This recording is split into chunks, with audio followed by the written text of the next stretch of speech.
చూస్తే తను నమ్మి కాకినాడ రూరల్ అభ్యర్థిగా ప్రకటించిన జనసేన అధినేత పవన్ కళ్యాణ్ కు పంతం నానాజీ ధన్యవాదాలు తెలిపారు. కుల మతాలకు చోటు ఇవ్వకుండా రాజకీయం చేస్తానని చెప్పారు. ప్రస్తుతం నియోజకవర్గంలో పాలన సరిగ్గా లేదని, ముందు ఈ విషయంపై దృష్టి పెడతానని వెల్లడించాడు. కాకినాడ రూరల్ నియోజకవర్గాన్ని పవన్ కళ్యాణ్ కు బహుమతిగా ఇస్తానన్నారు పంతం నానాజీ. చాలా సంతోషం.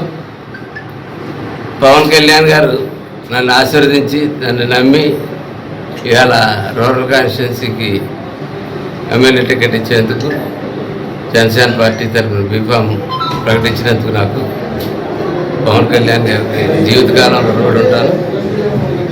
అలాగే మా జనసేన పార్టీతో పొత్తులో ఉన్నటువంటి పార్టీ నాయకుడు చంద్రబాబు నాయుడు గారికి కూడా ధన్యవాదాలు తెలియజేస్తా ఉన్నాను.